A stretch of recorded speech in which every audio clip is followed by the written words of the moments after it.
그 피터가 2년 있다가 인천에서 한다고 그러던데. 아 맞아요 우리 네. 로봇컵 저번에 어제 인천에서. 선생님 무슨 로봇 랜드 이런 거 만들어서 아 그래요? 크게 그래서 그렇구나. 맞아요 그거 요번에 네. 다들 유치하는 로봇컵을 내년에 한국에 인천에 로봇랜드에서 아 됐다고 하는데. 됐어요?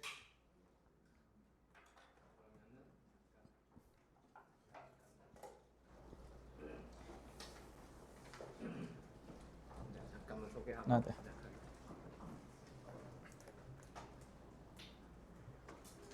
네, 오늘은 AI 연구원의 초청 강연 시리즈 성윤창 박사님이 초청 강연을 해주시겠습니다. 성 박사님은 지금 UT 오스틴, 텍사스 대학 오스틴의 포닥 연구원으로 계시고 텍사스가 지금 보면 텍사스 로보틱스 그래서 제가 지난번에 한번 방문했었는데 로보틱스 랩을 크게 학교 전체 차원에서 만들었고 거기 디렉터가 피터 스톤이라는 교수신데 피터는 사실은 오래전부터 로보컵 축구대회 할 때 박사 때부터 열심히 카네기 멜론을 하던 분이에요. 거기서 텍사스 가서 지금 그런 큰 랩도 만들고 그러는데 성 박사님이 피터 스톤 랩하고 같이 연구를 해오시고 계시고요.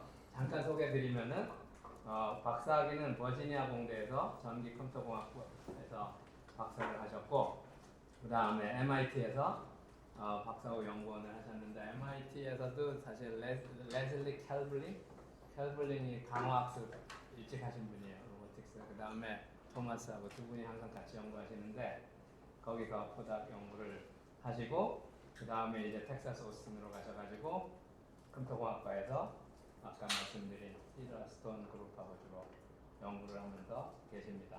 주요 연구 분야는 로봇 계획 및 학습, 로보틱스에서 가장 핵심적인 분야라고 볼 수 있어요. 어떻게 보면 그다음 작업 및 동작 계획, 그래서 Task and Motion Planning 그래서 템포라고 약자도 하는데 사실 MIT에서 만든 말이죠. 네. 다중 로봇 시스템입니다.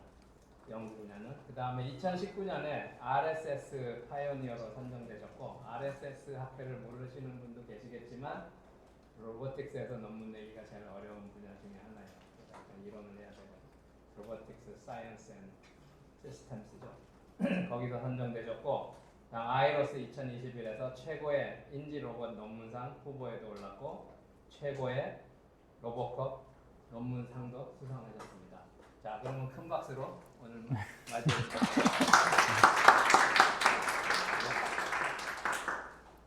안녕하세요. 성윤창이라고 합니다.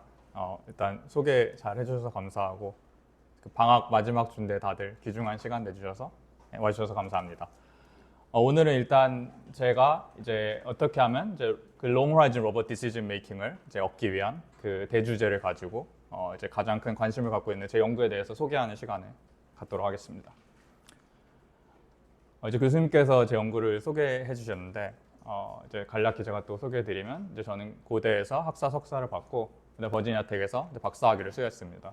이제 그때까지는 이제 멀티 로봇 코디네이션 앤 플래닝 그리고 스테이트 에스티메이션 뭐 이런 연구를 했고 뭐 environmental monitoring이라든지 아니면 human robot interaction 이런 이제 어플리케이션 도메인을 주로 고려를 했었어요. 그러다 이제 MIT에서 첫 번째 포닥을 하면서 그때부터 로봇 매니플레이션이나 로봇 플래닝 러닝 알고리즘들을 만드는 연구들을 했었고 그 지금까지 UT 오스틴에서 지금까지도 비슷한 연구를 하고 있습니다. 그래서 이제 첫 번째 줄이랑 두 번째 줄을 비교를 하면은 이제 첫 번째 박사 때까지는 주로 로봇을 그냥 환경을 관찰만 하는 그런 옵저버의 역할로 봤다면 이제 밑에서는 그 로봇이 실제 골을 어치브하기 위해서 어떻게 물건들과 상호작용하고 인터랙션하면서 이제 매니플레이터의 측면으로 봤다고 생각하시면 됩니다. 그래서 더 브로들리 이제 말씀을 드리면 이제 저는 이제 artificial intelligence의 그 knowledge를 어떻게 represent하고 그리고 reasoning, planning 이런 것들을 어떻게 하는지에 대해서 주로 관심이 있습니다. 이제 로봇 매니플레이션이 이제 로봇이 피지컬 오브젝트랑 어떻게 인터랙션 하는가에 대한 연구 주제인데 뭐 하드웨어나 소프트웨어적으로 많은 발전이 있었습니다. 이전에는 로봇이 이제 간단한 태스크들만 주로 했었는데 뭐 알고 있는 오브젝트들을 뭐 short horizon, 뭐 박스를 이제 좌우로 계속 반복적으로 옮긴다는 등의 간단한 태스크만 하다가 이제 딥러닝이 각광받기 시작하면서 트레이닝 데이터에 존재하지 않는 그런 novel 오브젝트, unseen objects들이 있을 때 어떻게 그걸 다룰까에 대한 연구가 이제 시작을 하게 되었습니다. 그러다 더 최근에 와서는 이제 long horizon tasks, 로봇이 뭐 이제 방을 치운다든지 아니면은 요리를 한다든지 등의 그 고를 어치브하기에 여러 오브젝트들과 인터랙션 해야 되는 그런 long horizon task들에 대해서 요즘 들어 이제 많은 연구자들이 연구를 시작하고 있습니다. 그래서 제 연구 주제는 로봇을 이용해서 어떻게 long horizon 문제를 풀겠는가이고, 이제 이 더러운 방을 이니셜 스테이트라고 생각하고 깨끗한 방을 골 스테이트라고 생각했을 때 어떻게 로봇의 시퀀스 오브 액션으로 깨끗한 방을 만들 수 있는가를 찾는 것이 연구 주제가 되겠습니다. 그래서 여기 톡에서는 그 호라이즌은 결국 로봇이 그 피지컬 오브젝트랑 만드는 컨택트의 개수라고 보시면 되시고, 그래서 롱 호라이즌은 이제 여러 개의 오브젝트들과 만드는 다양한 컨택트라고 생각하시면 됩니다. 그러면 왜 롱 호라이즌 매니플레이션이 챌린징할까? 우선 다양한 종류의 컨스트레인이 존재합니다. 먼저 이제 로봇이 그 환경과 부딪히지 않는 지오메트릭 컨스트레인트가 필요하고, 그 로봇에는 이제 멀티플 디그리스 프리덤이 조인트마다 있으니까 매니플레이션이 키네메릭 컨스트레인트를 존중해야 되고, 또 로봇이 물체와 인터랙션 할 때는 오브젝트에 이제 포스를 가야 되니까 다이나믹 컨스트레인트가 존재합니다. 거기에 이제 롱 호라이즌까지 생각을 하면 이 문제들은 디스크리트 베리어블과 컨티뉴어스 베리어블이 동시에 존재합니다. 여기서 디스크리트 베리어블들은 이제 그 각각의 오브젝트들을 나타내고, 그래서 환경에 여러 오브젝트들이 있을 때 로봇이 어떤 सब셋의 오브젝트들과 인터랙션 해야 되는지 결정해야 되고, 그리고 또 어떤 순서로 해야 되는지 결정을 해야 됩니다. 그리고 이제 컨티뉴어스 베리어블들은 포즈나 모션들을 생각하시면 되고요. 이제 또 뭐 다양한 오브젝트의 프로퍼티까지 고려하면 문제가 더 챌린징해지는데요. 뭐 옷처럼 디포머블한 오브젝트들도 있고, 뭐 멀티플 리지드 바디로 연결된 아티큘레이트 오브젝트, 그리고 이제 이렇게 잘게 잘라진 당근 같은 경우에는 어떤 거를 오브젝트라고 우리가 얘기할 수 있는가에 대한 뭐 그런 철학적인 것조차 불분명해집니다. 하지만 여기 톡에서는 아직 싱글 리지드 바디 오브젝트들만 주로 제가 말씀을 드리는데, 이제 나중에 후반부에 다양한 오브젝트 프로퍼티들을 어떻게 핸들링할 수 있는가에 대해서 간략히 말씀드리도록 하겠습니다. 혹시 질문 중간에 있으시면 언제든지 손 들고서 말씀해 주시면 좋겠습니다. 그럼 이제 롱 호라이즌 매니플레이션 문제를 풀기에 어떠한 패러다임이 있는가? 일단 첫 번째 패러다임으로는 아시다시피 이제 강화학습이 있겠죠. 이렇게 알파고가 이제 나타나면서 강화학습에 이제 붐이 생기고, 이제 강화학습의 목적은 그 이제 롱텀 리얼즈를 맥시마이즈 하면서 그 모든 스테이트에 대한 옵티멀 액션을 찾아내는 것입니다.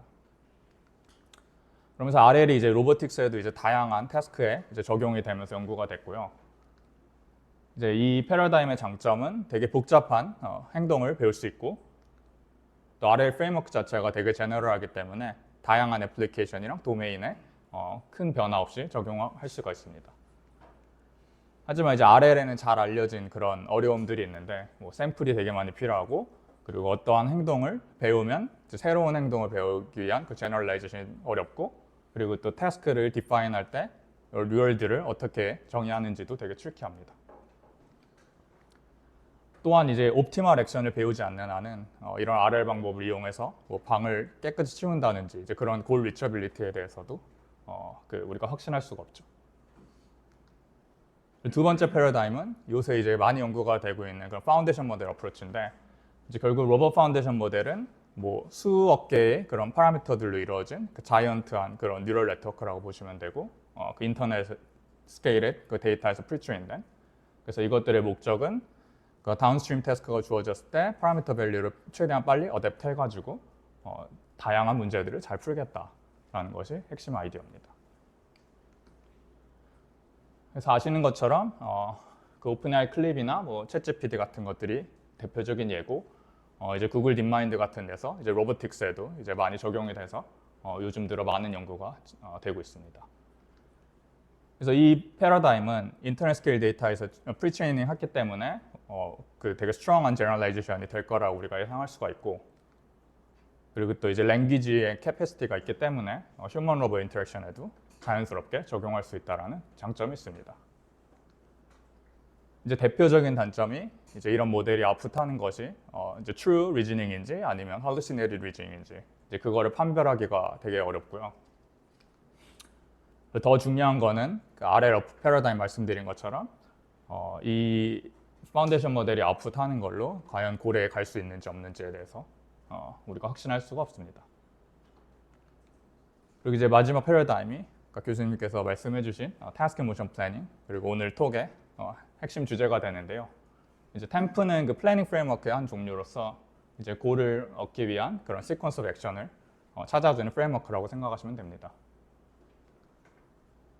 그래서 우리가 보통 뭐 미국을 갈 때 뭐 택시를 타고 비행기를 뭘 타고 어떻게 간다라고 생각을 하지 우리가 어떻게 버스를 움직여서 미국에 간다라고는 생각을 하지 않잖아요. 그래서 그거랑 비슷하게 그 로우한 액션 스페이스에서 이제 플래닝을 하는 게 아니고 템프에서는 이피션시를 위해서 앱스트랙션들을 보통 소개를 합니다. 그래서 앱스트랙션들이 이제 컨택트 베이스로 만들어진다고 생각하는 게 이해하기 쉬운데 뭐 컨택트의 시작과 끝이 하나의 앱스트랙 액션이라고 생각하시면 되고 이게 왜 자연스럽냐면 로봇이 물체를 뭐 잡거나 뭐 잡지 않거나 아니면 어떠한 물체를 잡고 있거나 뭐 아니면 어떻게 잡고 있느냐에 따라서 그런 governing physics law가 이제 다르기 때문에 이제 그런 컨택트 베이스로 앱스트랙션 만드는 것이 자연스럽다라고 생각하시면 됩니다.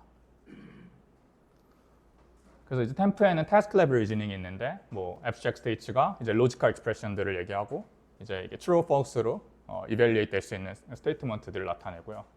abstract action의 얘들은 뭐 컵을 테이블에서 잡는다, 쟁반을 캐비넷에 놓는다, 뭐 등등이 있고요. 그리고 motion level reasoning도 존재하는데 이것들은 이제 포즈나 모션 같은 continuous variable들에 대한 값들을 찾아주는 것이고 아까 말씀드린 것처럼 task level reasoning은 오브젝트랑 관련된 discrete variable들을 이제 핸들링합니다. 그래서 이제 오른쪽 그림을 보시면 task level은 컵이 테이블 위에 있다라는 것만 알려주지 그 컵이 정확히 어디 위치에 있다라는 건 알려주지 않거든요. 그래서 이제 그것들은 모션 레벨에 잡이 됩니다.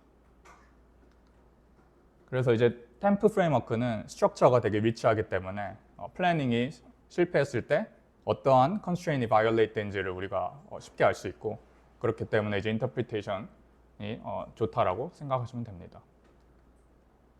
그리고 이제 템프는 당연히 플래닝 프레임워크니까 이 프레임워크가 답을 주는 한 우리가 이제 골에 리처블 할 수 있다는 개런티 당연히 주어지고요.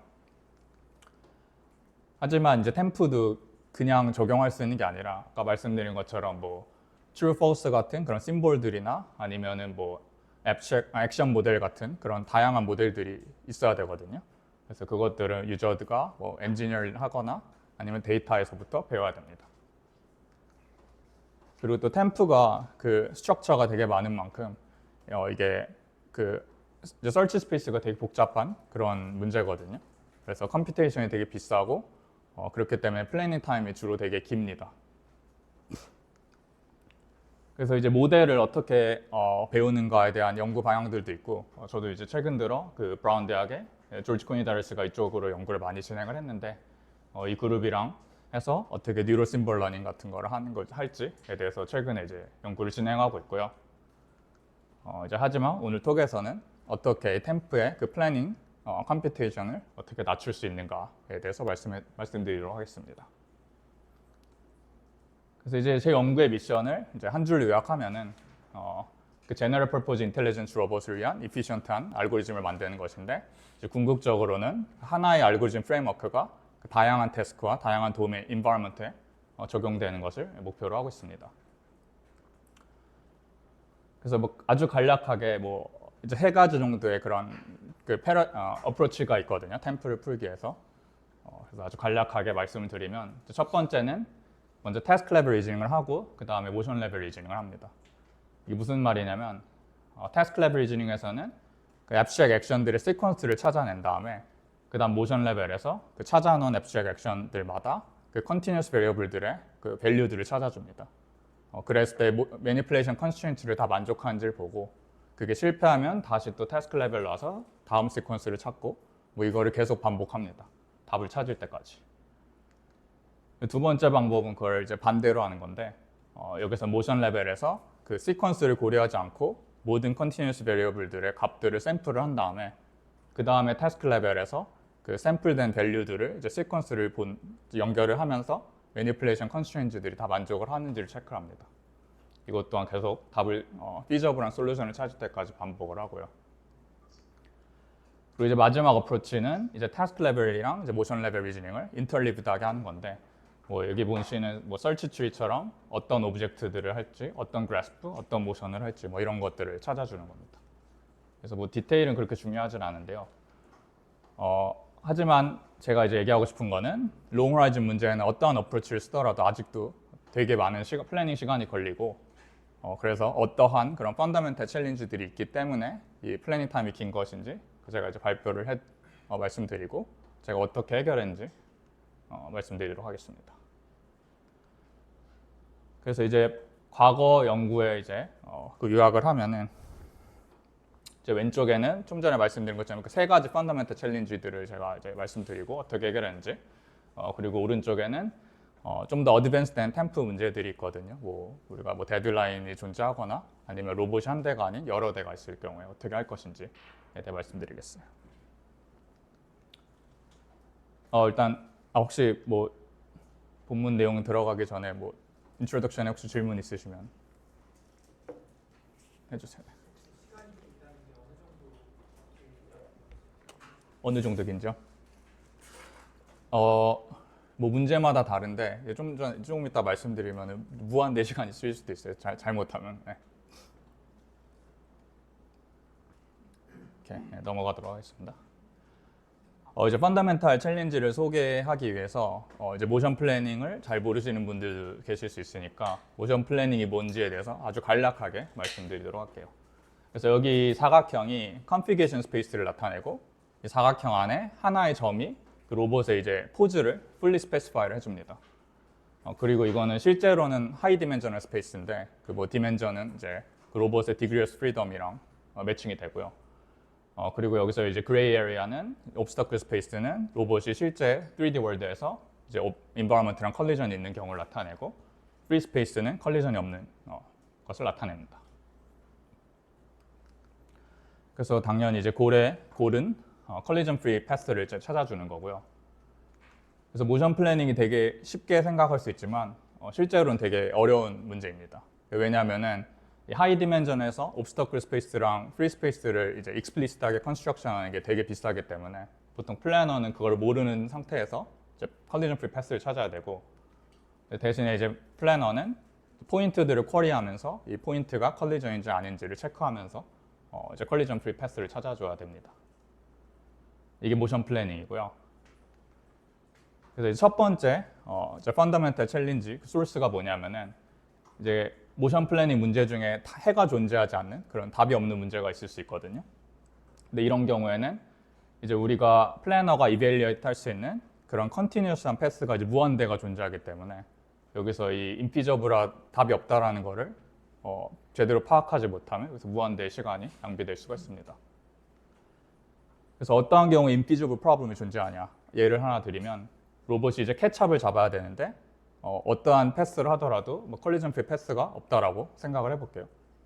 그럴 때 플래너가 태스크 플랜 1만 이제 고집하고 있으면은 무한대의 시간이 낭비되고, 태스크 플랜 1을 이제 포기하고 태스크 플랜 2를 하면 이제 5일을 뺀 다음에 케찹을 잡으니까 그 태스크를 그 파이너트 이제 시간 안에 풀 수가 있겠죠.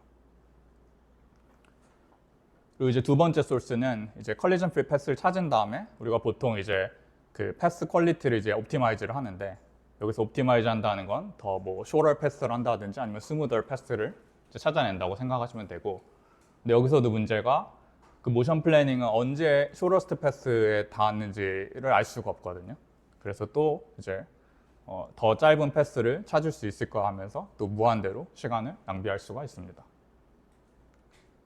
그리고 이제 세 번째는 이제 오른쪽에 보시는 게 그 앱스트랙 액션들의 시퀀스를 나타내는데, 뭐 예를 들어 뭐 블락 10을 이제 쉘프에 놔야 되는 플레이스먼트를 찾아야 되는데 뭐 어떠한 거를 하더라도 찾을 수 없는 경우에는 이제 보통 이제 컨벤셔널한 그런 서치에서는 이제 백트래킹을 하거든요. 그래서 이제 이전에 한 대 디시전을 고치면서 계속 답을 찾을 수 있는가. 근데 만약 블락 1이나 2를 처음에 잘못 놨으면은 이거를 뭐 결국에는 백트래킹을 계속 거기까지 해야 되는 거잖아요. 그래서 이게 서치 뎁스가 되게 길면 길수록 이 플래닝 타임이 엄청 익스트림하게 증가하게 됩니다. 그래서 이제 간략하게 하나씩 어떻게 제가 해결하는지 말씀을 드릴게요. 그래서 첫 번째 이제 인피저블 프로블럼을 위해서 이제 모션 플래닝에 이제 로드맵이라는 컨셉이 있거든요. 그래서 이제 로드맵이 뭐냐면 여기 오른쪽에 보시는 그래프 스트럭처처럼 이게 프리 스페이스를 그 어프록시메이트 한 거죠, 그래프로. 근데 여기서 보시는 것처럼 이거는 이제 하나의 그 픽스드 된 그 프로블럼에만 적용이 됩니다. 그래서 이제 제가 제안한 거는 이제 픽스드 프로블럼이 아니라 뭐 디스트리뷰셔널 프로블럼이 있을 때 어떻게 이걸 해결하겠나 해서 이제 새로운 데이터 스트럭처를 제안한 게 Probabilistic Connective Roadmap이고 이건 간단하게 그 각 엣지마다 이제 collision free probability가 존재하는 그 weighted graph라고 보시면 됩니다. 그래서 이거는 뭐 free space distribution에 대한 discrete approximation이고 그랬을 때 이제 쿼리 문제, 이제 테스트 문제가 주어졌을 때 이 그래프를 이용해서 이제 collision free path를 찾아야 되는 건데 근데 이걸 할 때 엣지의 실제 컬리전인지 아닌지 모르기 때문에 컬리전 체킹 프로시저를 해야 되잖아요. 그래서 그렇지만 이제 그거를 최소한 하면서 컬리전 프리 패스를 찾는 게 되게 중요합니다. 왜 그러냐면은 이제 모션 플래닝에서 가장 비싼 컴퓨테이션이 이제 컬리전 체킹이거든요.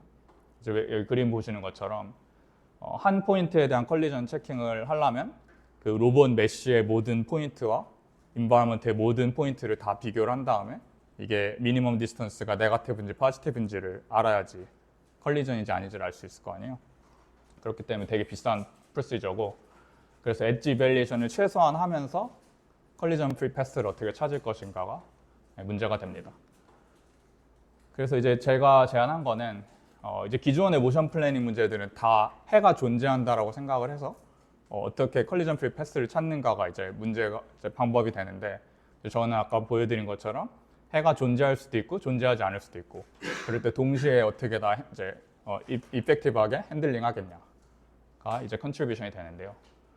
그래서 아이디어는 되게 간단해요. 이제 피저블한 문제는 컨벤셔널 모션 플래닝처럼 이제 컬리전 프리 패스를 이걸 이용해서 찾는 거고 인피저블한 경우에는 이제 컷을 찾습니다. 그래서 컷을 찾아야지 스타트랑 골이 완전히 이제 그 세퍼레이트 되는 그래프를 찾는 거죠. 그래서 알고리즘 디테일은 설명은 안 드릴 건데 그래서 제가 제안한 알고리즘의 메인 컨트리뷰션은 이 패스 스페이스랑 컷 스페이스를 이제 이터레이티브하게 찾으면서 서로 이제 그 서치 스페이스를 서로 디컴포즈하면서 뭐 이렇게 도와주면서 이제 빠르게 효과적으로 찾을 수 있다를 보여준 게 이제 알고리즘의 핵심 내용입니다. 그래서 결과를 빠르게 보여드리면 이제 토이 2D 토이 example에서 이게 이제 주어진 Probabilistic Connective Roadmap이고 그리고 이제 알고리즘을 적용하면 이제 그래프가 이제 색깔별로 디컴포즈하는 것을 보실 수가 있습니다.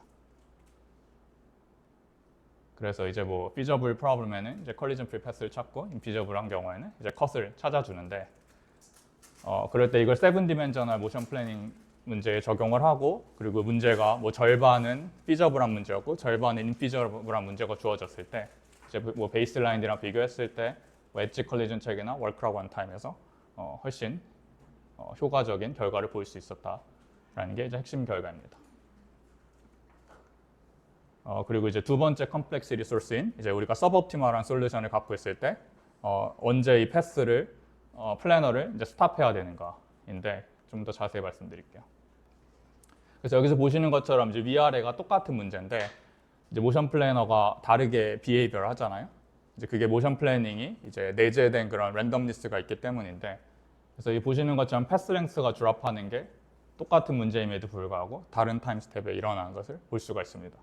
그래서 저희가 이제 하고 싶은 건 이제 머신러닝을 이용해서 언제 패스 랭스가 이제 드롭할 건지에 대해서 그거를 캡처하고 싶은 거고 그래서 여기서도 이제 쿼리 문제가 주어졌을 때 현재 지금 타임 스텝 8이다.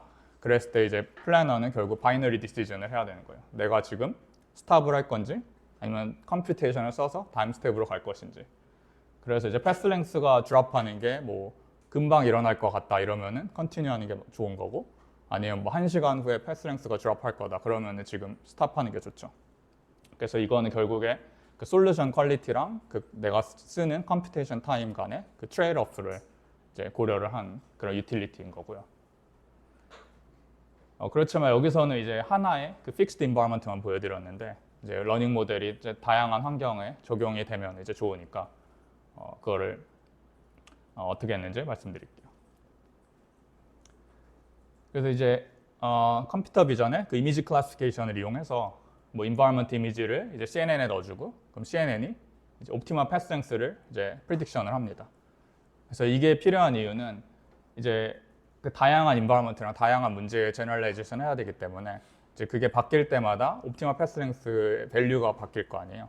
그래서 그 적절한 노멀라이제이션이 이제 필요하기 때문에 이런 이제 옵티멀 패스 랭스 프리딕션을 하는 거고요. 그래서 이걸 이용해서 우리가 이제 쿼리 문제를 풀 때 지금까지 주어진 그 타임 t에 얻어진 패스가 있을 거고 그 패스 랭스가 주어지면 이제 그걸 노멀라이제이션을 합니다. 저 프리딕션을 이용해가지고. 그래서 이것과 타임 스텝 t를 이제 모델에 인풋이 되고요. 뭐 여기 모델 프리 모델 베이스드 뭐 이런 디테일은 중요하지 않기 때문에 스킵을 하고 그래서 궁극적으로 이제 모델은 지금 스탑을 할 건지 컨티뉴를 할 건지 바이너리 아웃풋을 합니다. 그래서 모델이 이제 컨티뉴를 하면 다음 스텝에 가서 이 프로세스를 계속 반복을 하는 거고요. 모델이 이제 스탑을 하라고 할 때까지. 그랬을 때 지금 결과는 제가 여긴 포함하지 않았는데 시간 관계상 뭐 이 방법이 다른 러닝 방법보다 훨씬 효과적으로 그 아까 솔루션 퀄리티랑 컴퓨테이션 타임의 트레이드오프를 잘 잡더라라는 걸 이제 보여줬고요. 그리고 이제 마지막에 이제 서치 뎁스가 긴 경우에는 어떻게 핸들링 하느냐.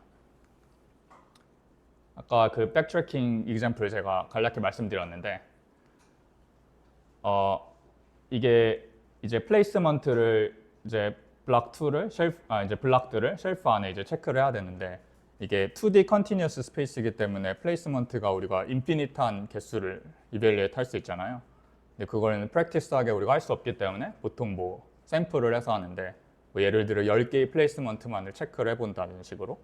그래서 이런 파이너 샘플링을 할 때는 이제 그런 유니크한 이 데드엔드를 이제 책임이 있는 그 컬프릿 오브젝트라고 하는데 그게 유니크하게 존재한다라는 거 보일 수 있거든요.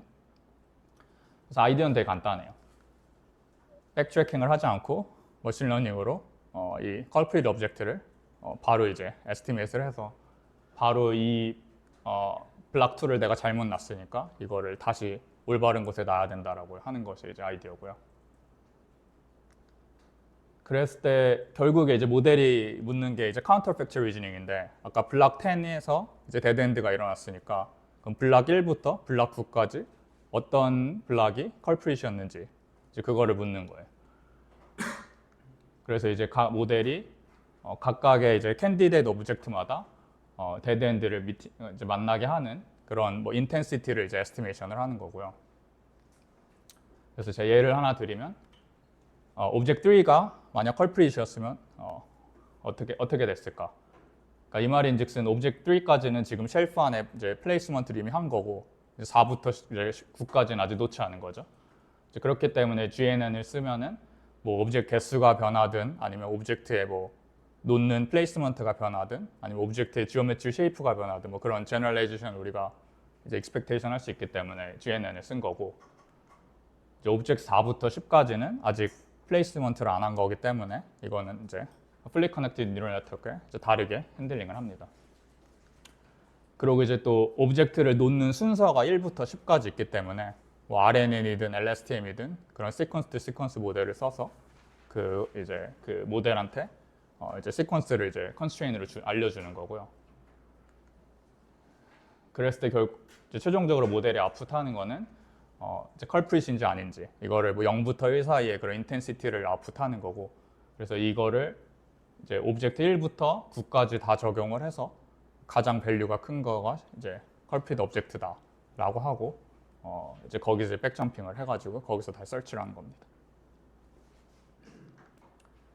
혹시 이해가 되고 계시나요?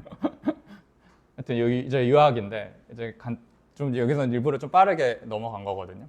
예, 이 디테일적인 방법론보다는 어떠한 펀더멘탈 챌린지가 있는지에 대해서 이제 알려드리고 싶은 게 주요 목적이기 때문에 그리고 여기서 이제 제가 키 메시지로 얘기하고 싶은 거는 뭐 이러한 챌린지들을 크게 두 가지 어프로치로 이제 제가 이제 해결한 건데 첫 번째 어프로치는 뭐 새로운 데이터 스트럭처를 이제 제안을 한 거고 아까 Probabilistic Connective Roadmap 같이 그래서 새로운 데이터 스트럭처가 기존의 데이터 스트럭처를 할 수 없는 것을 할 수 있게 하는 이제 그런 걸 제안한 거고, 뭐 그게 아니면은 머신러닝 기법을 이용해서 뭐 과거의 경험을 가지고서 현재 쿼리 문제에 더 효율적인 그런 디시전 메이킹을 하겠다라는 그런 크게 두 가지 어프로치로 접근을 한 겁니다.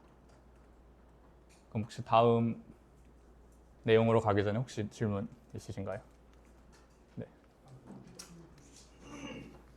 지금 말씀하셨던 그 모델들이 제가 이 사람 바탕으로 보는데 뭔가 좀 솔루션 찾는 데 좀 오래 걸린다거나 그런 전통적으로 알고를 썼으면 좀 느낀다는 문제가 있는데 그런 걸 이제 좀 그런 모델 가지고 좀 빠르게 인터스 했다 이렇게 이해했어요. 맞습니다. 그러니까 지금까지 네.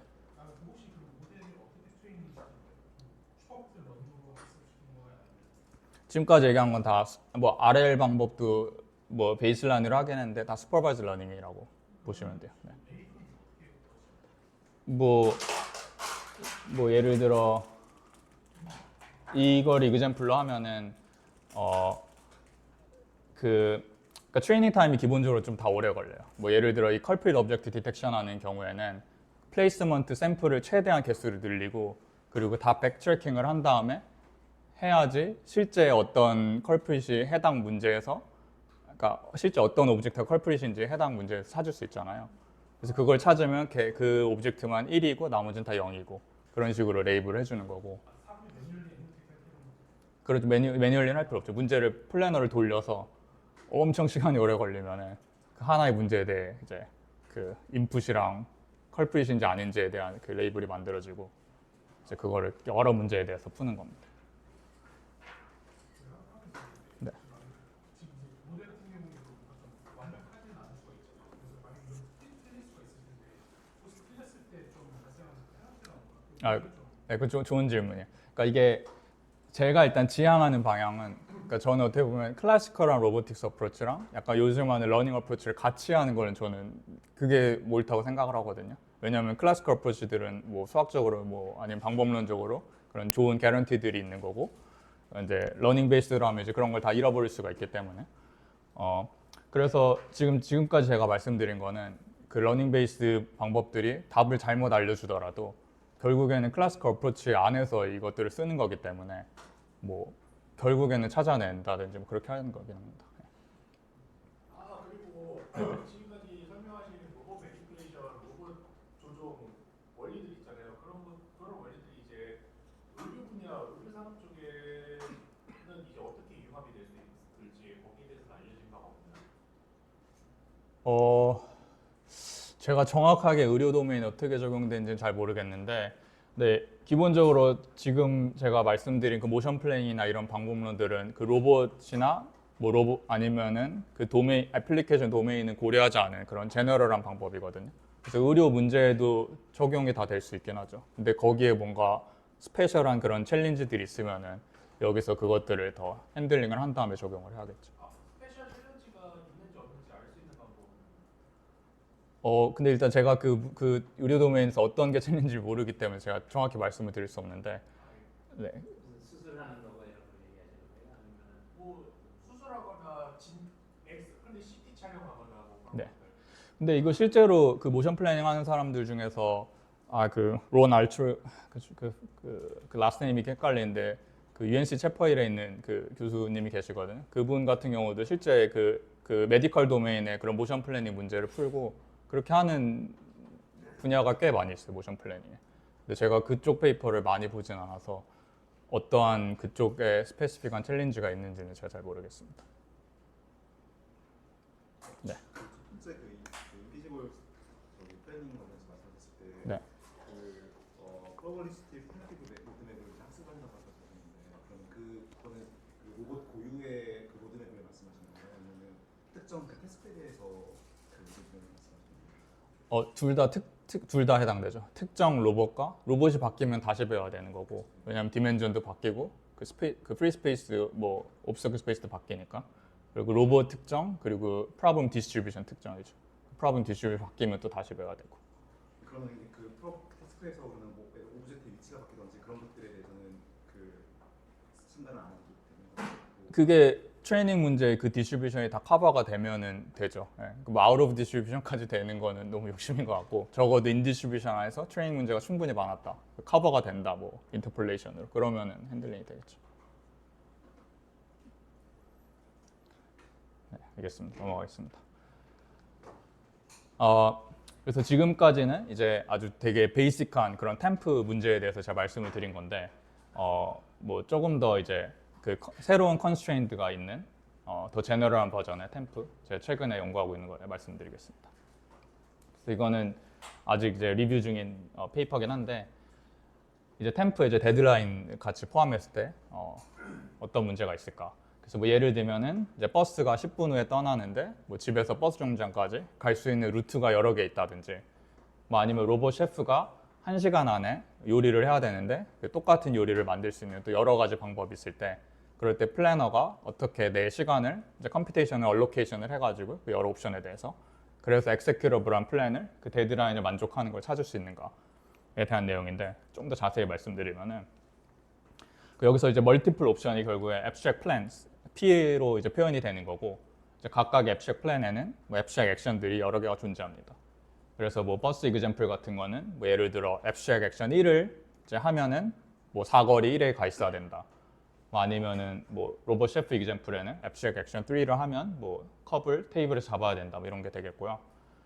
근데 여기서는 이제 뭐 트레이닝 문제를 사용해서 이제 각각의 abstract action마다 플래닝 타임이랑 execution 타임에 대한 디스트리뷰션을 이제 에스티메이트를 해놓은 상태에서 이제 문제가 정의가 되는 거고요. 그랬을 때 이제 데드라인 D가 주어졌을 때 이제 플래너가 이제 그 abstract plans P 안에서 어떤 것에다 시간을 써서 내가 이 문제를 풀어야 되는가를 결정을 해야 되고요. 그래서 결과적으로는 이제 데드라인 D를 만족하는 실행 가능한 플랜을 찾는 그런 success probability maximize 하는 것이 이제 objective라고 생각을 하시면 됩니다. 그래서 뭐 디테일은 뭐 중요하지 않은데 그래서 어떤 특정한 플래닝 타임이랑 엑세큐션 타임 디스트리뷰션이 주어졌을 때 이런 옵티멀 폴리시 트리를 이제 만들 수 있거든요. 그래서 이거는 결국에는 모든 스테이트에서 어떤 옵티멀 액션을 이제 옵티멀 액션이 무엇인가를 알려주는 거고 그래서 뭐 A11, A21에 뭐 시간을 쓰기로 했을 때 플래닝 타임이 1이고 엑세큐션 타임이 1일 때 25%의 확률로 왼쪽으로 가고 나머지 75% 확률로는 뭐 오른쪽으로 가라 뭐 이런 걸 알려주는 거고 그래서 이제 이 연구의 컨트리뷰션은 이 옵티멀 폴리시 트리를 이제 만들 수 있는 그 마크업 디시전 프로세스 MDP 포뮬레이션을 이제 만든 거고요.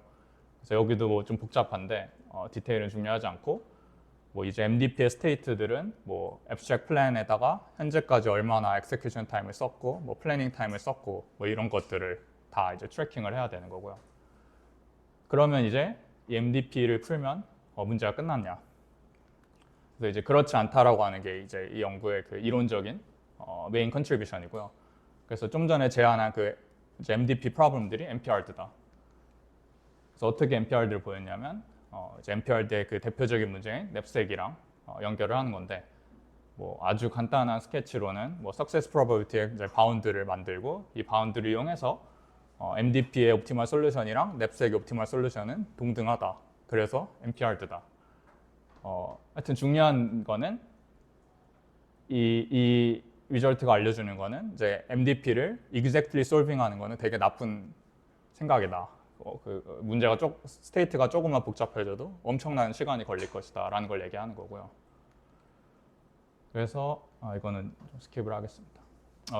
그래서 뭐 그냥 하이 레벨로는 이제 옵티멀 폴리시 트리의 그 스트럭처를 이제 봐서 뭐 몇 가지 릴렉세이션을 제안을 하고 그랬을 때 이 복잡한 DP가 이 릴렉세이션이 존재할 때 옵티멀 솔루션을 주는 건데 이제 결과적으로는 이 다이나믹 프로그래밍은 그 처음에 제가 보여드린 그 문제의 어프록시메이트한 버전에 답을 주는 거라고 생각을 하시면 됩니다. 근데 대신에 이건 이제 폴리노멀 타임으로 이제 동작을 하고요. 그랬을 때 뭐 계속 비슷한 시뮬레이션 계속 보여드리는데 뭐 이제 abstract 플랜이 뭐 오브젝트가 늘어나면 늘어날수록 이제 익스포넨셜하게 증가하는데 그냥 이제 대표적으로 8개만 봐서 이제 실험을 했거든요. 그랬을 때 이제 approximate한 저희 다이나믹 프로그래밍 버전이 뭐 MCTS 몬테카를로 트리 서치나 뭐 RL의 PPO 같은 그런 베이스라인이랑 비교했을 때 주어진 특정 데드라인에 대해서 석세스 레이트가 훨씬 높고, 근데 동시에 이제 MCTS는 아까 그 제한한 MDP를 푸는 거거든요. 네, 그거는 뭐 15초 막 이렇게 걸릴 때, 이거는 뭐 0.0 몇 초 막 이렇게 걸려서 훨씬 효율적으로 잘 이제 정답을 찾을 수 있구나를 보여준 것이 이제 메인 결과입니다. 혹시 뭐 질문 있으신가요? 네, 그럼 또 넘어가겠습니다. 그러니까 제가 처음에 보여드렸다시피 이제 박사 때까지 멀티 로봇을 했기 때문에 이제 제가 이제 포닥부터는 템플을 연구를 해서 뭐 예를 들어 집에 뭐 로봇 집사가 뭐 3-4대가 있을 때 어떻게 이 친구들이 효율적으로 일을 할까에 대한 연구 이제 생각을 자연스럽게 했었고요. 그래서 이제 싱글 로봇 템플랑 비교했을 때 새로운 챌린지가 뭐가 있냐면 이제 로봇들이 여러 대 있으니까 애브스트랙 액션들을 이제 로봇들한테 어떻게 얼로케이션을 해야 되는가가 중요하고, 이제 모션 레벨에서는 이제 하나의 로봇 입장에서 다른 로봇들을 이제 움직이니까 다이나믹 옵스터클이 존재하는 그런 환경이고, 또 이제 로봇들을 여러 대 고려하니까 그 이제 컨피그레이션 스페이스의 디멘셔널리티가 이제 익스포넨셜하게 이제 증가를 하겠죠. 그래서 훨씬 복잡한 서치 문제가 됩니다. 그래서 이런 멀티 로봇 템플을 풀려고 하는 최근에 뭐 몇 가지 연구들이 있었는데, 대부분이 이제 뭐 둘 중에 하나 아니면 두 개 모두의 어썸션을 갖고 있는데, 뭐 일단 스테이트 스페이스를 뭐 디스크리타이제이션 한다든지, 그래서 익스트림하게는 뭐 그런 그리드 맵을 만들어서 하고, 이제 싱크로너스 액션 같은 경우는 모든 로봇들이 그 앱스트랙 액션의 시작과 끝을 동시에 하는 겁니다. 그래서 로봇 한 대가 뭐 어디 멀리를 가야 된다 그러면 다른 로봇들은 다 기다리고 있어야 되는 그런 되게 리스트릭티브한 어썸션이라고 생각하시면 됩니다.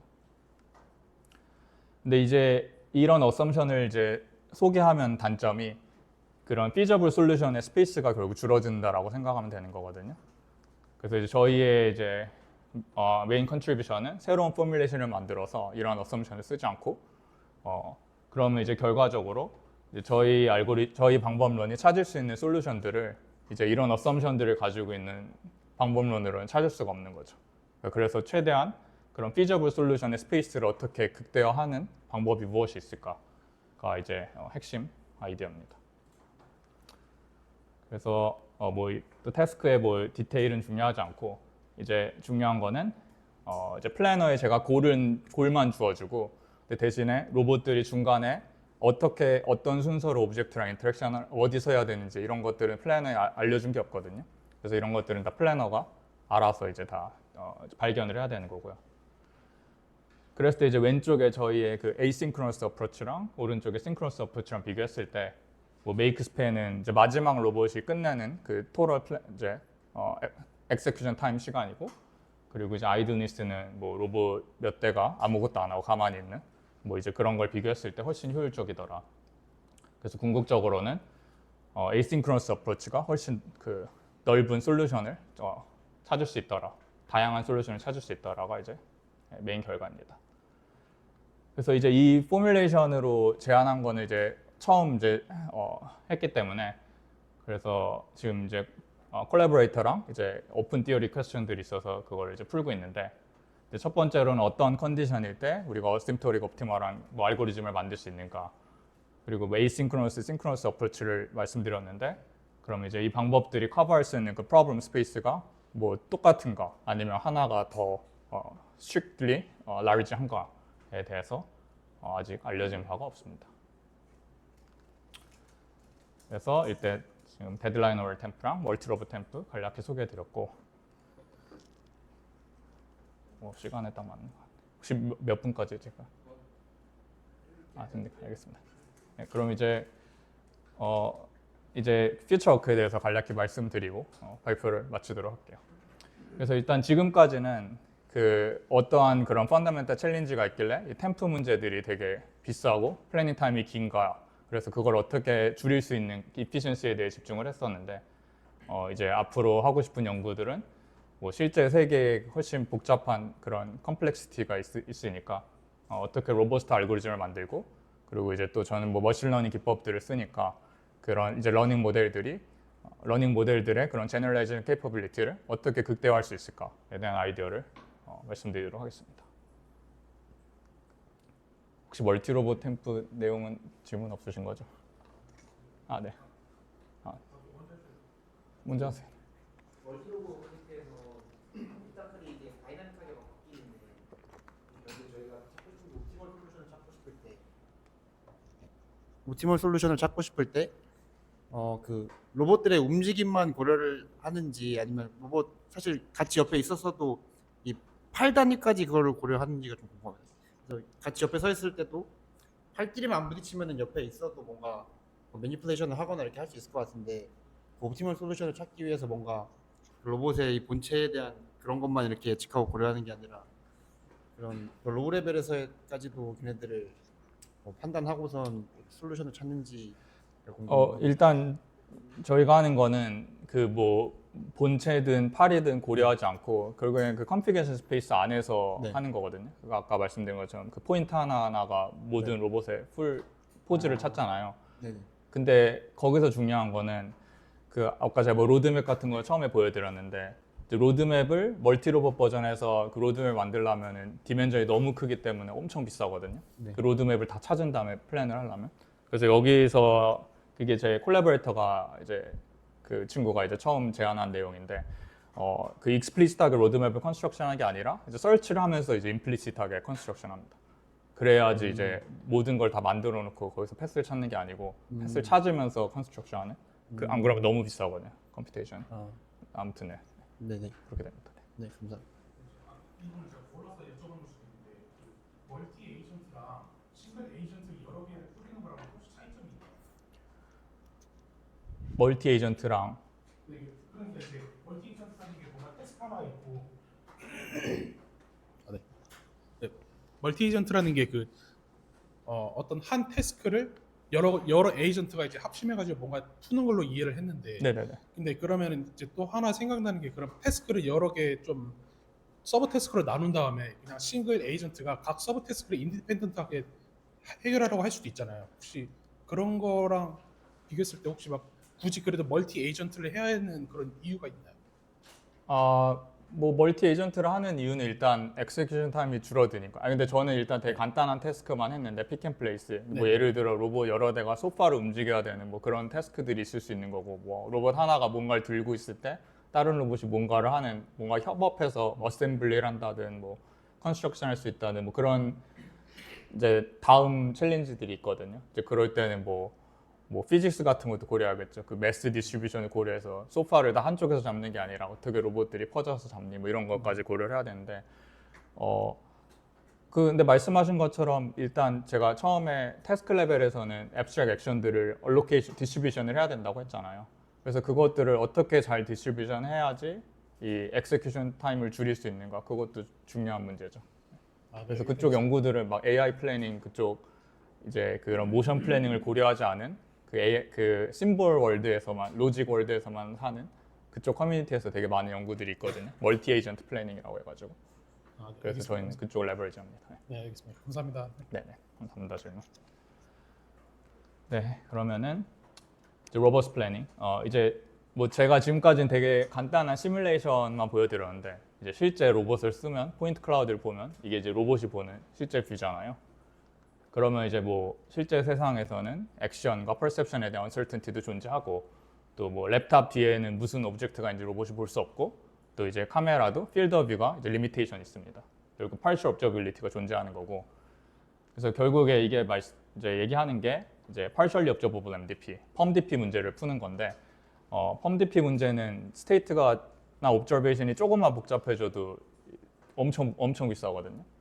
그래서 아직 이게 practically useful한 그런 뭐 approximate 알고리즘들이 제가 봤을 때는 아직 존재하지 않는다고 생각해서 이쪽 디렉션에 아직도 해야 될 문제가 되게 많다라고 저는 생각을 하고 있습니다.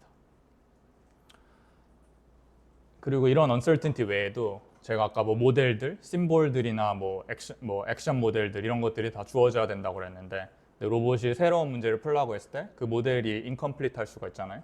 이제 그런 경우에는 플래너가 아무것도 할 수 없기 때문에 그냥 스톡이 되는데 이제 그런 것들을 어떻게 핸들링 해야 되는가. 그래서 뭐 여러 가지 방법이 있겠지만 뭐 하나의 방법으로는 뭐 파운데이션 모델의 커먼 센스 널리지를 이용해서 뭐 로봇이 스톡 될 때마다 이제 뭐 챗GPT한테 이런 상황인데 이거를 내가 무슨 모델이 필요한가 뭐 이런 거를 물어보면은 뭐 그런 것도 하나의 아이디어가 될 수 있겠죠. 그래서 당연하게 플래너랑 파운데이션 모델이 어떻게 커뮤니케이션 해야 되는가가 중요한 내용이 되고요. 그래서 이쪽 방향으로 최근에 이제 익스플로레이션을 시작을 했는데 동료들이랑 뭐 이제 왼쪽은 이제 LLM을 이용해서 뭐 로봇이 뭐 포크를 찾아야 되는데 포크 대신에 뭐 플레이트를 보면 뭐 플래너가 뭐 LLM한테 물어봐서 뭐 포크랑 플레이트가 얼마나 연관성이 있는지 없는지 뭐 그런 것들을 물어서 이제 설치의 시간을 또 줄이는 그런 방향으로 쓸 수 있고, 이제 오른쪽 같은 경우는 이제 로봇 파운데이션 모델이 아까 말씀드린 것처럼 되게 많은 연구를 하고 있잖아요. 근데 이게 결국엔 궁극적인 목적은 제너럴리스트 로봇을 만드는 건데, 근데 이 모델을 실제 우리가 주어진 태스크에 적용하면 거의 대부분 안 되거든요. 그래서 중요한 문제는 어떻게 주어진 태스크에 대해서 이런 제너럴리스트 로봇을 스페셜리스트 로봇으로 만들 수 있는가가 이제 중요한 문제인데, 뭐 대표적인 테크닉으로는 뭐 파인 튜닝을 한다든지 아니면 리지드 러닝 같은 게 있는데, 뭐 어떠한 컨디션에 어떤 방법론이 더 프로미싱한지 뭐 그런 것들이 아직 잘 알려진 게 없거든요. 그래서 이쪽에도 오픈 퀘스천이 많다고 생각을 합니다. 네, 또 뭐 픽앤플레이스, 심플 픽앤플레이스 외에 뭐 실제 되게 복잡한 태스크들이 많은데, 뭐 어떤 태스크들은 컨택트가 필요한다든지 뭐 포스가 필요하고 아니면은 이제 피직스에 대한 그런 지식들이 필요한데, 뭐 우리가 이런 모든 모델에 대해서 다 완벽히 모르는 태스크들이 존재하잖아요. 이제 그런 경우에는 이제 RL이 방법론이 되겠죠. 그러니까 저 같은 사람 입장에서는 저는 이제 RL을 거의 최후의 수단이라고 생각을 하거든요. 그러니까 뭔가 제가 알고 있는 그런 지식이나 클래시컬한 방법들이 다 실패를 하는 경우에는 그냥 트라이얼 앤 에러 방법인 RL을 써야 되는 거죠. 그럼 RL이 뭔가 매직을 할 수 있으니까요. 그렇지만 아까 처음에 말씀드린 것처럼 RL 그 자체만으로는 되게 복잡한 문제를 푸는데 한계가 많기 때문에, 그럼 어떻게 이런 플래닝 프레임워크랑 RL을 그 프린시플드하게 잘 인터리브 하겠냐가 아직 제대로 된 그런 정답이 없다고 생각을 합니다. 이제 그게 로버스트 플래닝이고 이제 제너럴라이즈드 러닝 간단히 말씀드릴게요. 그래서 지금 현재 그런 파운데이션 모델들이 다 이제 넥스트 토큰 프리딕션으로 이제 트레이닝이 되잖아요.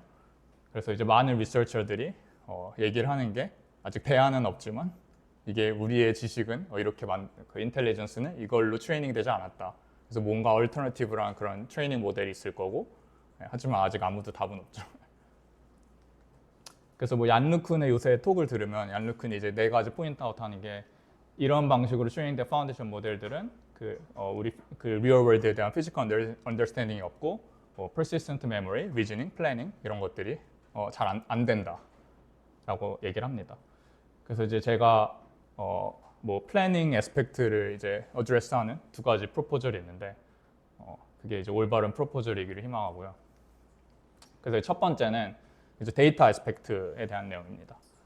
그러니까 지금 현재 그런 파운데이션 모델은 그냥 단순히 말해서 플랜을 데이터로 쓰지 않기 때문에 그 플랜 자체를 데이터로 쓰면 어떨까에 대한 내용인데, 뭐 이 방향으로 하려면 이런 제너러티브 모델 같은 걸 이용할 수 있겠죠. 뭐 제너러티브 모델이 이제 데이터 디스트리뷰션을 배우는 건데, 뭐 여기서 데이터는 뭐 로봇 플랜을 얘기하는 거고, 뭐 계속 말씀드린 것처럼 플랜은 이제 executable trajectory 아니면 뭐 sequence of motion을 나타내는 거니까 이런 제너러티브 모델 레버리지 하는 방향이 프로미싱 하다라고 생각을 합니다. 그래서 이거를 이제 카이스트 AI 대학원의 김범준 교수님하고 지금 협업을 하고 있는데, 디퓨전 모델을 써서 모션을 배우는 건데, 이제 여기서 중요한 핵심 퀘스천은 아까 그 하이 디멘저널한 컨피규레이션 스페이스 안에서의 트레젝토리를 어떻게 레프레젠테이션 하는가. 그래야지 디퓨전 모델이 뭐 언스틴 너브 프로블럼을 봤을 때도 그 제너럴라이제이션이 잘 되겠죠. 그래서 그쪽에 아직 프리리미너리한 리저트라고 생각을 합니다. 그래서 첫 번째 프로포절이 이제 데이터에 대한 측면을 말씀드렸는데, 두 번째 프로포절은 그 뉴럴 네트워크 아키텍처 디자인 측면이라고 생각을 합니다. 그래서 이제 뭐 RL 101을 들으면 이제 맨날 보시는 이미지인 이제 로봇의 브레인이 그런 자이언트 플리 커넥티드 뉴럴 네트워크로 이제 이루어진 거죠. 하지만 이제 클래시컬 로보틱스에서는 모듈러 어프로치를 우리가 하잖아요.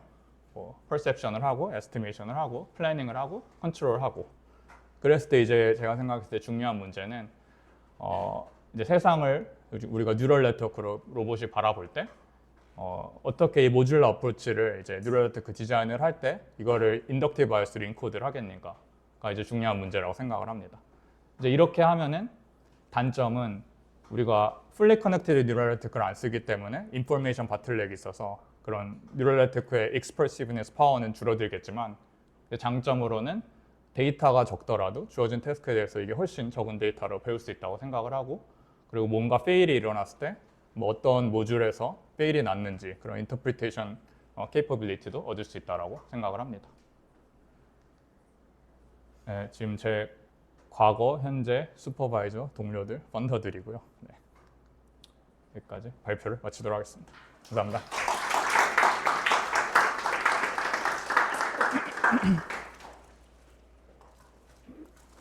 Q&A 그래도 좀더 질문 있으실 것 같은데. 아, 네. 아까 설명하실 때 플래닝을 먼저 쓰시고 인퍼스널 플래닝을 제일 마지막에 쓰신다고 하셨는데 네네네. 근데 플래닝을 쓰면은 단점이 이게 체인징 인바이러먼트, 그러니까 다이내믹 인바이러먼트에서 물건들 예를 들면 뭐 많이들 데모 하실 때 보면은 이렇게 물건을 놓는 태스크에서 이렇게 예를 들면 그 물건을 놓는 태스크가 로봇이 그걸 하고 있으면 예를 들면 어떤 다른 오브젝트를 움직여서 거기를 방해하고 이러잖아요. 이럴 때는 아무래도 플래닝 방법이 조금 한계가 있지 않나요? 그러니까 원래 플래닝으로 근데 이게 플래닝 이제 뭐 그쪽에 히스토리가 되게 길기 때문에 뭐 플래닝 프레임워크마다 그 주어진 어썸션들이 있거든요. 이제 그것들이 만족할 때 이제 개런티가 되는 거고, 당연히 그게 바이올렛 되면 안 되는 건데, 근데 말씀하신 것처럼 그런 상황에는 그러니까 실제 실험할 때는 그냥 플래닝을 하고 그냥 이제 엑세큐션 하는 게 아니고 이제 그 feed forward 피드백 룹처럼 interleaved planning and execution이라는 식으로 플랜을 하고 실패하면 다시 거기서 리플래닝을 하고 또 플랜을 찾고 다시 반복을 하고 그런 식으로 하는 겁니다. 근데 중요한 건 이제 플래닝을 해야지 로봇이 뭔가 골이 있을 때 계속 행동을 할 때마다 골에 가까운 행동을 하는 거지, 뭐 그런 게 없으면은 뭐 내가 골에 가는지 안 가는지 알 수가 없잖아요. 네. 네. 그런 식으로 하는 겁니다. 아, 예, 알겠습니다. 감사합니다.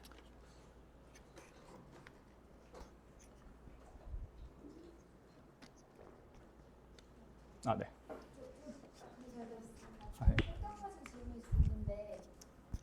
감사합니다. 조금 생뚱맞은 질문일 수도 네. 있는데 혹시 뉴로모픽 컴퓨팅 분야도 혹시 하시나요? 네, 뭐 들었어요? 뉴로모픽 morphic computing? 잘 그쪽은 모르겠어요. 아니세요? 혹시 가르쳐 줄 수 있나요? 아니요. 왜 질문하신 거예요? 아 그냥 네. 그냥 저게 이제 아주 연구 중이긴 하시지만 문제 푸는 방식이 조금 이제 해결책을 찾아가는 가는 와중에 이제 좀 하드웨어적인 부분을 고려를 하시는 부분이 있는지 궁금해서요. 하드웨어 변경에 대한. 제가 잘 이해했는지 모르겠는데. 네, 네네. 네네. Configurable computing 뭐 이런 것처럼 아키텍처 바뀌어서도 있고 아, 바뀌면서. 그런 걸 지원하기 자연스러우니까 뭐 뇌를 보면 사실은 그런 게 많죠. 아, 뉴럴 아키텍처 아직 그런 쪽은 네. 스트럭처도 바꾸고 만약 그런 아. 알고리즘을 생각하냐고 예, 그런 거죠. 혹시 그거는 네, 앞으로 할 때는 되게 많이 필요할 것 같아요. 예를 들어 메모리 같은 경우도 메모리가 계속 업데이트되고 막 이러니까 뭐 그거를 그냥 파라미터 밸류만 바꾸는 게 아니라 모르겠어요. 뉴럴 네트워크의 모르폴로지를 바꾸면서 네, 스트럭처를 바꾸면서도 하고 뭐 네. 아직은 제가 봤을 때 완전히 이제 이니셜 단계이기 때문에 해야 될 게 되게 많다고 생각이 됩니다. 지금은 그냥 완전히 자이언트 뉴럴 네트워크에 그냥 많은 데이터 줘서 그냥 비전 인풋에 액션 아웃풋 하는 그냥 팔리시 메이커만 하고 있기 때문에. 혹시 플래닝 할때 좀 멀티모달 인풋을 다루는 경우도 있으실까요?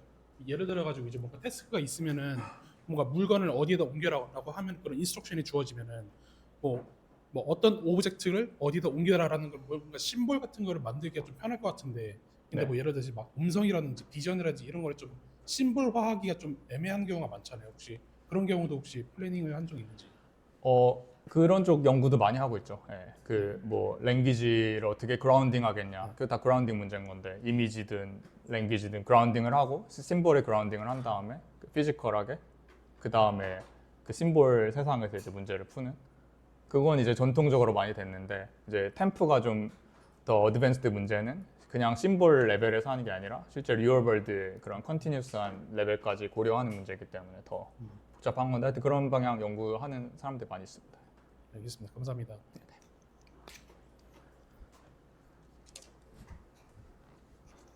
그 로봇 매니플레이션 쪽에서 최근에 그 말티 X 이런 나오는 게 거의 다 파운데이션 모델 이용해가지고 그 LLM 백본으로 그냥 데이터를 로봇 데이터 써가지고 이렇게 매니플레이션을 하고 있잖아요. 네네. 이 템프 같은 저 프레임워크도 그 큰 라지 모델의 그런 커먼센스나 그런 널리지 베이스나 이런 능력을 이용해가지고 뭐 그냥 데이터만 결국에 이쪽 태스크의 데이터만 써서 거의 결국에 이쪽도 LLM 베이스로 이렇게 만든 데이터로만 이렇게 하는 식으로 갈 것 같은지 아니면 말씀해주신 방향 네. 같은 그런 방법들이 계속 유지가 될 것 같은지가 좀 궁금합니다. 네. 계속 그쪽에서 네네. 파운데이션 모델을 계속 요즘 네. 막 양 늘리고 네, 막 무슨 파라미터 말씀인지 키우고 알아요. 이런. 그러니까 이게 약간 인플루언서한 사람 뭐 제프 힌튼이 일단 얘기하고 리처드 서튼도 뭐 비럴 레슨 2 이래가지고 다 그 데이터 스케일링 얘기만 하잖아요. 네네.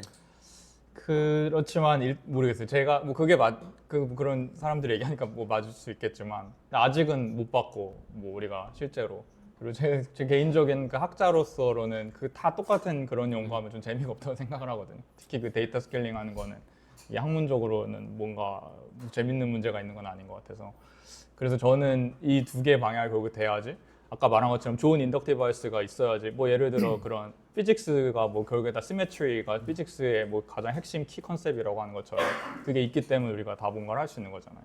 그래서 우리도 인덕티브 바이어스가 있어야지 똑같은 문제를 할 때 그런 뭐 자이언트 컴퍼니 하나가 세상을 룰하는 게 아니라 우리 같은 연구자들도 적은 데이터로 효율적으로 보일 수 있다라는 거는 네, 그래서 여러 방향의 연구를 하다 보면은 뭔가 네, 맞는 게 나오겠죠. 그게 제 대답입니다. 네, 감사합니다. 아까 뭐 뒤에 있잖아요.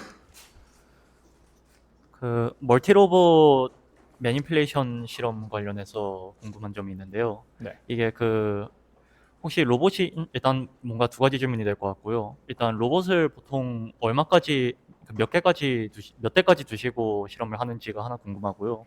그리고 로봇 개수가 많아지면 이제 조인트하게 플래닝하는 스페이스나 뭔가 컴퓨팅하는 뭔가 그런 타임이 뭔가 익스포넨셜하게 에이전트 개수가 익스포넨셜하게 늘어날 것 같기는 한데요. 그런 네, 것은 맞습니다. 미티게이션을 어떻게 하는지도 궁금하긴 합니다. 그러니까 아직은 뭐 디센트럴라이즈 그게 뭐 디스트리뷰티드 뭐 그런 알고리즘이라는데 그런 방향을 한 거 아니고 그냥 센트럴라이즈드 알고리즘이거든요. 그래서 아, 네. 스케일러빌리티 이슈가 있고 로봇이 늘면 늘수록 그 컴퓨테이션이 익스포넨셜하게 증가를 하고요. 그래서 뭐 한 3-4대 정도의 어느 정도 미디어컬 호라이즌 문제만 할 수가 있고 그러니까 이게 아까 제가 뭐 싱크로너스 액션 어썸션을 보여드렸는데 이제 그런 어썸션을 쓰면은 문제를 훨씬 플래닝 타임이 줄여서 되게 빨리 풀 수 있거든요. 문제를 쉽게. 근데 그렇게 하는 건 저는 올바른 방향이 아니다라는 거죠. 그 어썸션을 가지고 나가는 건. 그래서 그 제가 한 거는 훨씬 플래닝 타임이 길긴 길어요. 훨씬 복잡한 문제고. 왜냐하면 로봇들이 모두 동시에 심볼릭 액션을 끝내는 게 아니라 뭐 한 로봇이 하는 중간에 다른 로봇들을 끝낼 수 있고 뭐 이런 것들을 다 고려해야 되기 때문에 그래서 그런 컴퓨테이션 이슈는 거기에 남아 있습니다. 뭔가 스테이트 앱스트랙션을 뭔가 간단하게 하는 방법으로는 많이 줄일 수 있는 걸까요? 예를 들어 로봇이 막 4-5대가 아니라 한 20대, 30대 정도 된다고 하면요. 근데 그 앱스트랙션을 어떤 앱스트랙션을 배우냐가 뭐 중요하겠죠. 그게 앱스트랙션을 배운다는 건 뭔가 그런 모션 플래닝의 컴플리니스를 일단 잃어버릴 수가 있고 그러니까 주어진 태스크에서 올바른 그러니까 앱스트랙션이 결국에 다 아까도 제가 뭐 심볼 이런 걸 말했는데 이게 무조건 심볼이 많다고 좋은 게 아니거든요. 그럼 설치 스페이스가 복잡해지는 거라서 그래서 내가 주어진 문제에 올바른 앱스트랙션이 무엇인가가 되게 철학적으로 되게 중요한 문제고 그래서 뭐 아까 제가 처음에 보인 그 브라운 대학의 조지 코니다리스가 그쪽으로 많이 하는 게 그 주어진 문제에 대해서 뭐 sufficient하고 necessary 심볼이 뭔가 뭐 그걸 배우는 그 연구를 했거든요. 이론적으로. 하여튼 관심 있으면 찾아보세요. 감사합니다. 아, 네. 그 아까 그 라지 스케일의 얼터네티브로 튜브를 투에서 아키텍처라는 어프로치에 대해서 말씀하셨는데 그 로보틱 테스크에 보면 혹시 인덕티브 바이어스는 어떤 거라고 생각하시는지? 인덕티브 바이어스요?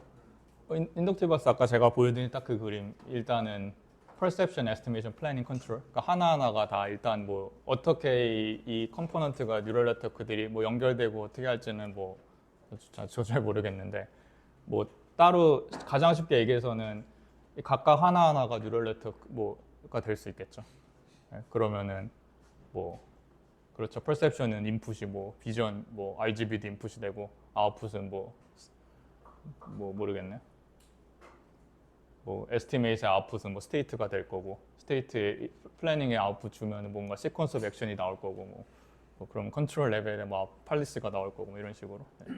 그건 아주 잘 모르겠습니다. 그리고 기존의 딥러닝은 지금 그 정적인 이미지나 텍스트였는데 좀 로보틱 텍스트 같은 경우는 템포럴한 게 좀 이렇게 아키텍처가 달라질 수 있지 않을까라는 생각으로.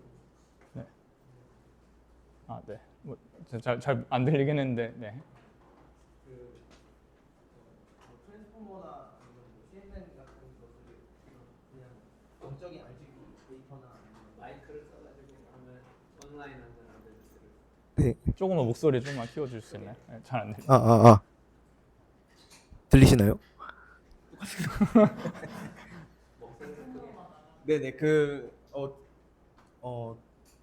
지금 나와 있는 모델들이 정적인 이미지나 아니면 텍스트에 대해서 처리를 하는 모델들을 라지 스케일로 이제 파운데이션 모델 형태로 만들어서 거기서 이제 똑같은 형태로 액션 토큰을 프레딕션 하거나 그런 쪽으로 지금 딥러닝이 그 로보틱 태스크에 접목이 되는 것 같은데 네네. 근데 이제 로보틱 태스크 같은 경우는 제 생각에는 그 좀 시간이 인볼브돼서 좀 템포럴한 데이터를 처리할 수 있는 아키텍처가 만들어져야 된다고도 생각이 드는데 네. 어떻게 생각하시는지. 그러니까 뭔가 temporal abstraction 같은 걸 얘기하는 거예요. 네 맞습니다. 근데 결국 temporal abstraction이 그 RL에서는 옵션이나 스킬 그런 게 다 temporal abstraction인 거거든요. 그냥 지금 로봇이 움직일 때, 뭐 제가 머스를 움직일 때 이거 하나하나 보는 게 아니라 이 청크로 보는 게 결국엔 temporal abstraction인 거잖아요. 내가 이 시간 동안의 액션을 하나로 보는 거니까. 그게 제가 말씀드린 그런 뭐 abstract action, 옵션, 스킬 다 또 비슷비슷한 용어들이거든요. 네, 하여튼 그런 거를 써서 하는 겁니다.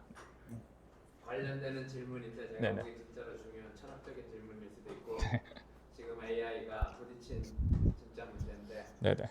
그러니까 지금 질문하고도 관련되는데 그래서 내가 이거를 예를 들면 스마트폰을 픽한다 그러면은 어디까지가 픽이냐에 그러니까 지금 아까 플래닝을 하실 때 태스크 플래닝이나 템프가 아까 질문에도 나왔지만 사실 우리가 전형적인 컴퓨터 사이언스나 옛날 방식의 그 셈벌릭 AI나 아니면 기계공학이나 뭐든 이런 데서 해왔던 것들이 뭔가 디스크리트하게 우리가 정의해놓고 그거에 컴비나토리얼 스페이스나 무슨 컨피규레이션 스페이스를 하잖아요. 네네. 근데 인공지능 관점에서 보면 그러니까 지금까지 풀린 문제는 그거를 잘 정의할 수 있는 문제는 데이터 많으면 그래도 다 풀릴 수도 있다.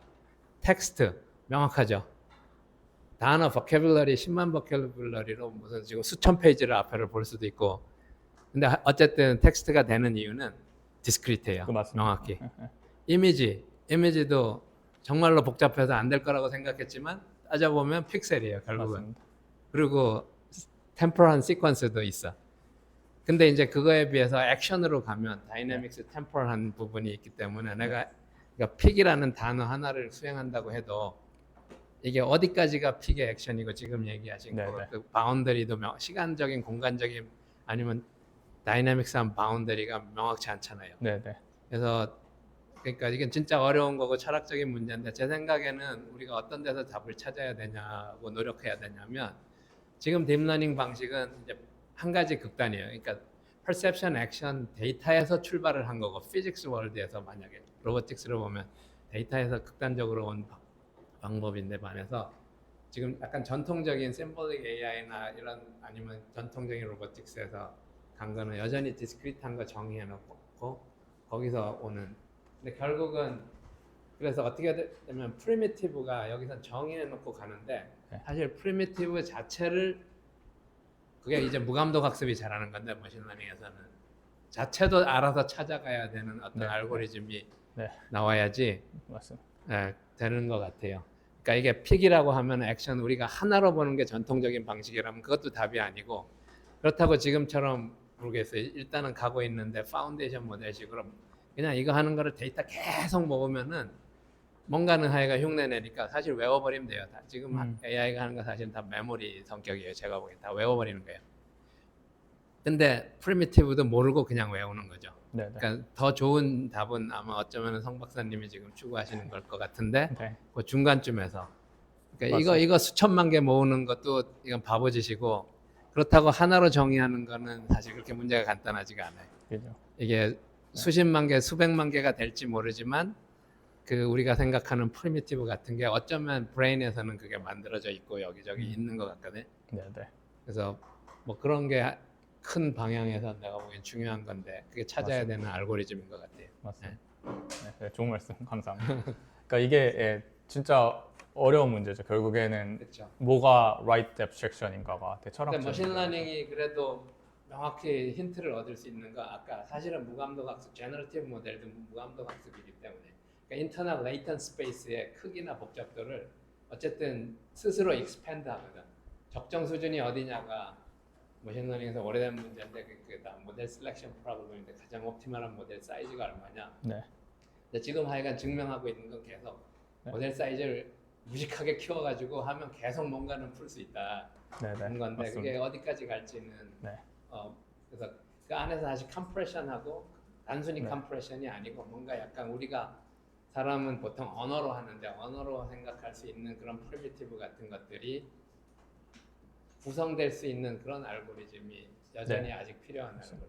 그냥 지금 네. 방식으로만 가는 것도 그래서 아까 그 제가 말씀드린 그 졸지 코니다리스가 제가 볼 땐 네. 그쪽에서 최선두로 연구를 하고 있는 것 같은데, 그러니까 저는 그 심볼이랑 그러니까 뭐 로직으로 본다든지, 그러니까 약간 뭐 이건 뭐 토마스가 얘기를 해준 거긴 한데 뭐 그러니까 결국에는 이제 세상을 무엇으로 바라볼 것인가 뭐 이런 건데 AI의 가장 옛날에 뭐 앨런 뉴얼인 그 앨런 뉴얼이나 뭐 헐브 사이먼 뭐 그럴 때는 뭐 5, 60년대 그때는 이제 룰 베이스드 if then 구문으로 세상을 바라보고, 그러다가 이제 존 맥카티가 이제 스탠포드에서 이제 로직, 퍼스트 오더 로직 하면서 세상을 이제 로직으로 바라보다 90년대 이제 probability로 세상을 보다 요새 이제 뉴럴로 세상을 보는 거다. 그냥 그렇게 얘기를 하거든요. 그래서 심볼은 그러니까 로직이랑 그 뉴럴 네트워크는 다른 저는 뷰라고 생각을 하고, 그리고 이제 사람들이 이제 심볼 얘기하는 게 앱스트랙션을 말하는 건데, 근데 심볼은 솔직히 이게 사람이 이해하는, 그러니까 심볼 하면 시멘틱 있잖아요. 심볼 뭐 픽이라는 것도 우리가 이해하는 거지 그 머신은 그게 픽인지 뭔지 상관이 없거든요. 그렇죠. 그냥 아무 네임을 줘도 되는 거니까. 그래서 이건 그냥 우리가 편하자고 하는 용어인 거고. 근데 말씀하신 것처럼 그거를 특히 로봇 문제들은 이제 컨티뉴스한 그런 문제이기 때문에 이것들을 잘 청크를 해서 디스크릿 레벨로 해야지 이게 뭔가 제너럴라이제이션을 우리가 익스펙테이션 할 수 있는 거지. 그냥 롤 레벨로 한 다음에 제너럴라이제이션 된다고 하는 거는 전